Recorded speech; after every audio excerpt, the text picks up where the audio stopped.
Cinema industry వైపు వెళ్ళాలనుకుంటున్నారా? మీకు మేమున్నాం. వెంటనే కాల్ చేయండి. నమస్తే సార్. నమస్కారం. సార్, ఐపీఓస్ అంటే ఐపీఓస్లో సీజన్ ఏమన్నా ఉంటుందా సార్? దానికంటే గుడ్ ఐపీఓస్ ఉన్నాయి అంటే మీరు ఏం సజెస్ట్ చేస్తారు? అసలు ఇండియానే సీజన్లో ఉంది. ఇండియన్ కంట్రీ, మన economy is in a very good season. మనం ఏమనుకుంటాం, పండుగ నడుస్తుంది అన్నట్టుగా ఉంది కదా, ఎకానమీ కూడా పండుగ నడుస్తున్నట్టుగా ఉంది. అందుకనే మీరు చూడండి, యాపిల్ ఫోన్స్ ఓకే ఇండియాలో తయారవుతున్నాయి. Tesla #1 car manufacturer coming to India. Everyone are coming to India because there is a lot of things happening in India. Right. దానివల్ల ఏమవుతుందంటే చాలా మంది క్యాపిటల్ మార్కెట్స్కి వచ్చి ఫండ్స్ రేజ్ చేయడం జరుగుతుంది. అందుకని మీకు ఎవ్రీ డే ఒక ఐపీఓ ఉంటుంది. సో ఐపీఓ అంటే ఏంటి? Initial public offer. ఒక కంపెనీకి ఫండ్స్ కావాలంటే పబ్లిక్ నుంచి రేజ్ చేయడం కోసం ఐపీఓకి రావడం జరుగుతుంది. ఓకే, కొంత మన పెట్టుబడి ఉంటుంది, కొంత పబ్లిక్ పెట్టుబడి పెట్టి మన బిజినెస్ని గ్రో చేయడానికి మనకు ఫండ్స్ అవసరం ఉంటుంది. కాబట్టి ఐపీఓ ప్రాసెస్ ద్వారా వస్తారు. సో ఇప్పుడు కరెంట్గా ఎవ్రీ డే ఒక ఐపీఓ ఉంటుంది. బట్ ఇలాంటి ఐపీఓలలో మంచి ఐపీఓస్ కూడా ఉంటాయి, చాలా మంచి ఐపీఓస్ ఉంటాయి. అందులో ప్రప్రదంగా ఇప్పుడు కరెంట్గా ఉన్నది బజాజ్ హౌసింగ్ ఫైనాన్స్ ఐపీఓ. ఇది ఎవరు మిస్ అయ్యే ఐపీఓ అయితే కాదు. ఎందుకు అంటే బజాజ్ కంపెనీ మేనేజ్మెంట్ని చూడండి. మనం ప్రీవియస్ వీడియోలో చెప్పుకున్నట్టు, ఇండస్ట్రీ మంచిగుండి థీమ్ మంచిగుంటే an idiot also can run the company. అంతే కదండి. ఫ్లో స్ట్రాంగ్ ఉందనుకోండి, ఎలా కనుక్కుంటే దున్నుకుంటే వెళ్తారు. అవునా కదా? ఇందులో రెండు ఉన్నాయి. థీము మంచిగా ఉంది, మేనేజ్మెంట్ ఎక్సలెంట్. బజాజ్ కంపెనీ మనం చెప్పాల్సిన అవసరమే లేదు, రెండు బాగున్నాయి. కాకుంటే తను ఏంటంటే కొంత వాల్యుయేషన్ పరంగా మన నుంచి ఎక్కువ లాగాలని చూస్తున్నాడు. That's fine, I have no problem in that. Because there are so many companies 2 షేటర్లు 3 షేటర్లు ఒక 2 ఆఫీసులు పెట్టుకొని 1000 కోట్లు దండుకుంటున్నాడు ఐపీఓలో. అండ్ స్టాక్ కూడా మల్టీ బ్యాగర్ అవుతుంది. అలాంటి స్టాక్స్లో మీరు 10 ఇంతలు పెట్టే బదులు ఇందులో 2 ఇంతలు ఎక్కువన్నా కానీ ఇలాంటి ఐపీఓలో పెట్టడంలో తప్పేం లేదు అని నా అభిప్రాయం. నేను సెబీ అనలిస్ట్ని కాదు. మీరు తగిన సలహాలు తీసుకొని రీసెర్చ్ చేసి మీ ఫైనాన్షియల్ అడ్వైజర్ ఒక సలహా తీసుకొని మీరు పెట్టగలరు ఇందులో. But this is one of the good IPOs. ఎందుకంటే 30 సంవత్సరాల తర్వాత తను మళ్ళీ పబ్లిక్ దగ్గరికి ఫండ్స్ కోసం రావడం జరిగింది. But it's already an existing company.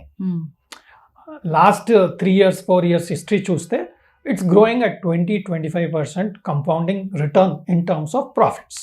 ఈ ఐపీఓస్లో కొంతమంది షేర్స్ రావటం లేదు అని అంటారు. అలాంటి వాళ్ళకి ఏమైనా ట్రిక్స్ ఉంటాయా? ఒకటి, అన్లిస్టెడ్ కేటగిరీలో మనం ముందరే కొనుక్కోవచ్చు. బట్ బజాజ్ హౌసింగ్ ఫైనాన్స్ వాళ్ళు మాత్రం అన్లిస్టెడ్లో ఇవ్వలేదు. సో తను డైరెక్ట్గా లిస్టింగ్కి వచ్చేస్తున్నాడు. సో మనకేంటంటే ఒకవేళ మనకు ఐపీఓలో మనం వన్ ఆఫ్ ద వీడియోస్ కూడా చేసాం. ఒక ఐపీఓలో అలాట్మెంట్ రావాలంటే కొంత మన ప్రయత్నాలు ఏముండాలి అంటే, ఇలాంటి ఐపీఓస్లో ఏంటంటే అండి ప్రతి ఒక్కరు అప్లై చేస్తారు. అప్లై చేయని వాళ్ళు ఉండరు. స్టాక్ మార్కెట్లో ఉన్నారనుకోండి, ప్రతి ఒక్కరు అప్లై చేస్తారు ఈ ఐపీఓ. ఎందుకంటే చాలా popular IPO. Any normal person also knows about Bajaj company.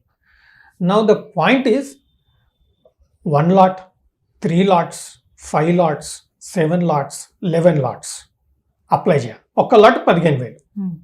So as a retailer మీరు 2 lakhs వరకు ఇన్వెస్ట్ చేయొచ్చు. ఓకే, సో మనం చేయాల్సింది ఏంటి? అయితే 1 lot, 3 lots, 5 lots, 7 lots. 7 lots అయితే బెటర్. ఎందుకంటే 7 is a sentimentally not a right figure. But stock మార్కెట్లో ఆ సెంటిమెంట్ వాడుకునే వాళ్ళు అప్లై చేయరు. మనకు షేర్స్ కావాలి. సో ఆ సెంటిమెంట్ని మనం కొంతకాలం పక్కన పెట్టి, ఒక 3 రోజులు పక్కన పెట్టి 7 lots అప్లై చేస్తే మనకు ఈ సెంటిమెంట్ కాన్సెప్ట్ బేస్ మీద మనకి ఏమన్నా అలాట్మెంట్ వస్తే మన అదృష్టం. సో అయితే ఇప్పుడు అలాట్మెంట్ రాదు అని అంటూ ఉంటారు కదా, అప్పుడు ఏం చేయాలి? ఇవన్నీ ప్రయత్నాలు చేసాం, అయినా దేవుడు కరుణించలేదు, మంచి ఐపీఓస్ దొరకలేదు మనకు. అలాంటప్పుడు లిస్టింగ్ రోజు, ఐ థింక్ 16th లిస్టింగ్ అవుతుందండి ఈ ఐపీఓ. ఇది 10 o'clock స్టార్ట్ అవుతుంది. ఎప్పుడైనా ఐపీఓ లిస్ట్ అయితే 10 o'clock ట్రేడింగ్ స్టార్ట్ అవుతుంది. ఫస్ట్ 1 minute ఈ ఐపీఓ మంచిది. ఇప్పుడు I think grey market premium Bajaj ఐపీఓది 70 rupees ఐపీఓ మనకి ఇస్తున్నారు ఒక unit. Listing grey market premium చూస్తుంటే 125-130 లిస్టింగ్ అవుతుంది. మనం 16th 10 o'clock 10 AM మనకు ఇది తీసుకోవాలి 125 అన్నా పర్వాలేదు, మనం తీసుకోవాలనుకుంటే ఫస్ట్ 2 minutesలో బై చేయడం. ఎస్ బట్ లాంగ్ టర్మ్ వ్యూతో ఉన్న వాళ్ళు మాత్రమే చేయాలి, ఎందుకంటే ఆల్రెడీ కొంతవరకు ప్రీమియం పెట్టి ఇస్తున్నారు. 125 కొట్టినారు అనుకోండి, ఇంకొంచెం ప్రీమియంలో కొన్నట్టు అవుతుంది. ఎస్ సో ఇది రిస్క్, మీరు రెడీగా ఉంటే తీసుకో. సో ఇండియాలో మనం ఐపీఓలో ఇన్వెస్ట్మెంట్ చేయడం అనేది మంచిదా అంటే ఏం చెప్తారు? మనకేమవుతుందంటే ఇప్పుడున్న యూఫోరియాలో ప్రతి ఐపీఓలో లిస్టింగ్ చాలా బాగా వస్తున్నాయి.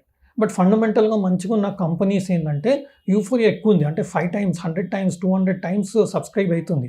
సో లక్ ఉన్న వాళ్ళకు ఇది కరెక్ట్ టైం. ఎందుకు అంటే అందరికీ కొంతమంది అంటే నాకు చాలా లక్ ఎక్కువ ఉంటుంది అన్న, మార్కెట్ అంటేనే లైఫ్ అంటేనే లక్, ఎన్నో లక్ ఉంటుంది. ఇందులో కూడా మీకు లక్ ఉన్నది కాబట్టి మీకు ఎక్కువ ఛాన్స్ ఉంది, మనీ చేసుకోవడానికి ఛాన్స్ ఎక్కువ ఉంది. సో ఐపీఓలలో లక్ నమ్ముకొని వేసుకోండి, వచ్చే అవకాశం ఉంటే మీ లక్తో వస్తుంది, మంచి రిటర్న్స్ వచ్చే అవకాశం ఉంది. ఐపీఓస్లో ఇప్పుడు మంచి రిటర్న్స్ వస్తున్నాయి, ఎస్ బట్ అలాట్మెంట్ రావట్లేదు. ఇన్వెస్ట్మెంట్ ప్రాసెస్ ఎలా ఉంటుంది, అంటే ఎలా ఇన్వెస్ట్మెంట్ పెట్టాలి? ఫస్ట్ మనకు డీమ్యాట్ అకౌంట్ ఉండాలి. ఓకే, ఆ డీమ్యాట్ అకౌంట్ మన సేవింగ్స్ అకౌంట్కి లింక్ అయి ఉంటుంది. సో మనం చేయాల్సింది ఏంటంటే మన నెట్ బ్యాంకింగ్ మనం యాప్ ద్వారా కూడా చేసుకోవచ్చు. మన నెట్ బ్యాంకింగ్ ఓపెన్ చేస్తే ఇన్వెస్ట్ అనే ఆప్షన్ ఉంటుంది. ఆ ఇన్వెస్ట్ ఆప్షన్లోకి వెళ్ళి ఐపీఓ సెలెక్ట్ చేసుకోండి. సెలెక్ట్ చేసుకున్నాక ఏ ఐపీఓస్ ఉన్నాయని లిస్ట్ వస్తుంది. ఓకే, ఆ లిస్ట్లోకి వెళ్ళి మనం చూసుకొని ఆ పర్టికులర్ ఐపీఓ ఎప్పుడైతే ఆ డేట్స్ ఓన్లీ 3 days మనకు అప్లికేషన్కి స్కోప్ ఉంటుంది. ఓకే, ఇప్పుడు for example Bajaj housing IPO ఉంది, ఫైనాన్స్ ఐపీఓ ఉంది.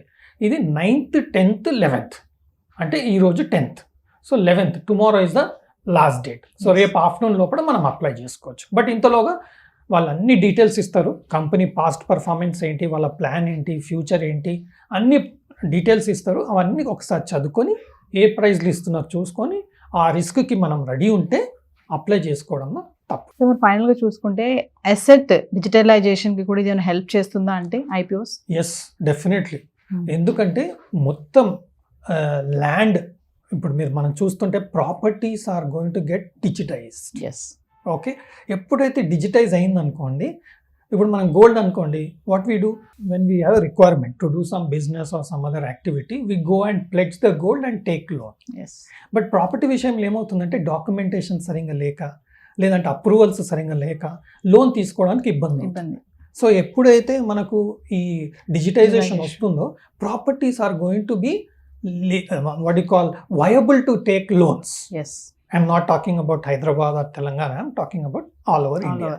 So when digitization is going to come in place, so many assets are going to come to be liquid. Yes, whenever you want. So what is going to happen? People are going to take a lot of loans on that. So Bajaj Housing Finance is going to be a beneficiary.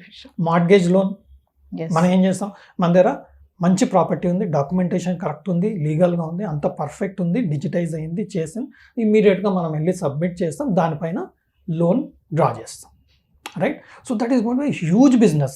Last బడ్జెట్లో కూడా government ఏమన్నదంటే digitization process is going to start on the properties అని చెప్పి announce చేయడం జరిగింది. It's a mega theme. Already housing sector in India is growing at 10% per annum and it's going to accelerate further. These are the expectations in the housing sector and property sector. yes, and budget అనౌన్స్మెంట్తో ఇది ఇంకా strong అయింది. అలాంటి future ఉన్నది కాబట్టి బజాజ్ వాళ్ళు కూడా ఇందులో ఫ్యూచర్ ఉంది, we can focus and we can become a leader in this segment అన్న ఆలోచనతో కూడా ఇందులో వాళ్ళు బిజినెస్ స్టార్ట్ చేయడం అండ్ అందులో ఆల్రెడీ సక్సెస్ అవుతున్నట్టుగా కనిపించడం వల్ల ఇలాంటి ఐపీఓస్లో మనం అప్లై చేసుకుంటే థీమ్ బెస్ట్ ఉంది. హౌసింగ్ థీమ్, మీరు హౌసింగ్ మ్యూచువల్ ఫండ్ అయినా చూడండి, it's giving excellent returns. Last 5 years 10 years history తీసినా కానీ మీకు మంచి రిటర్న్స్ హౌసింగ్ సెక్టర్ ఇవ్వడం జరుగుతుంది. So Bajaj housing finance is also in the housing theme. Thank you sir.